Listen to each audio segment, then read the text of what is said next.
Welcome to The Explainer. Today we're diving into the really high-stakes diplomacy swirling around the Russia-Ukraine war.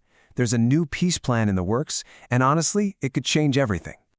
So right now, as we speak, the US and Ukraine are in Geneva, hammering out what they're calling a refined peace framework.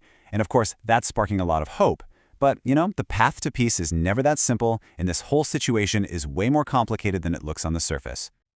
To really get what's going on with this new plan, we've got to rewind.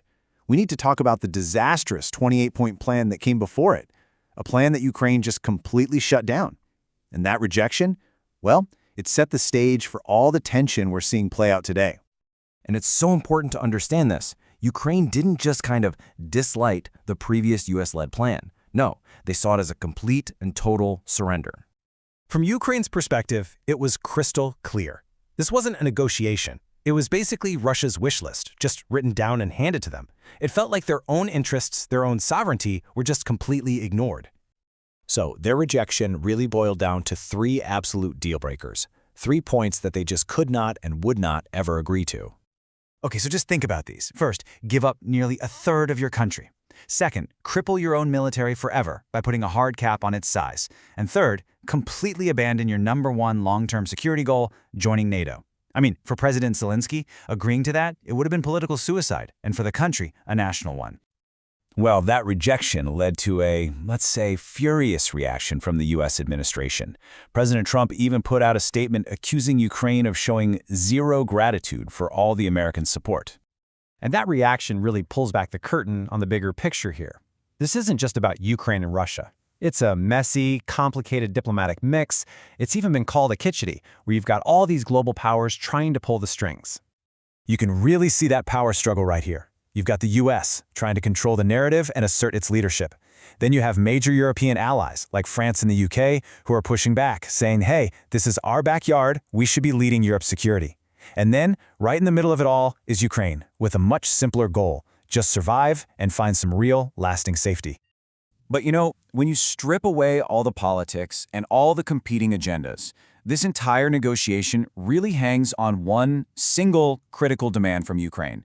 It's the one thing they have refused to compromise on from the very beginning. And this is it. They want a NATO-style security guarantee. What does that mean? It's a binding defense pact. It means if Ukraine is attacked again, its allies would have to respond militarily, immediately, not just with sanctions. Their whole argument is that sanctions clearly didn't work before, and only a real ironclad military pact can stop future Russian aggression. Okay, so that brings us right back to today, to this new, refined plan being discussed in Geneva. Is this really the breakthrough everyone's hoping for, or are we just looking at the same old problems in a new package? The timing of all this is, well, it's pretty wild.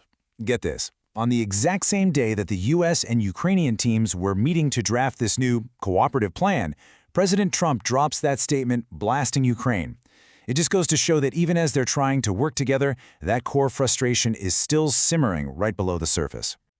And this is exactly where those other global powers jump back in.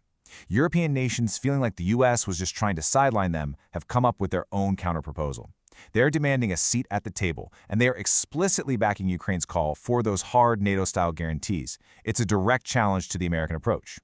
So where does this leave us? I mean, the outcome of these talks is going to decide so much more than just how this war ends. It's really going to help shape the entire future of the Western alliance. And we can't forget the immense pressure President Zelensky is under back home. He's dealing with a brand new, major corruption scandal that involves some of his top people. He desperately needs a peace deal to secure his legacy, but it has to be a deal that he can sell to the Ukrainian people as a win, not a surrender. So at the end of the day, that's the big question, isn't it? Is this new plan a genuine path to peace for Ukraine? Or has this whole process just become a proxy battle for who's really in control of the Western alliance? The answer to that is going to have ripple effects for years to come. Thanks for joining the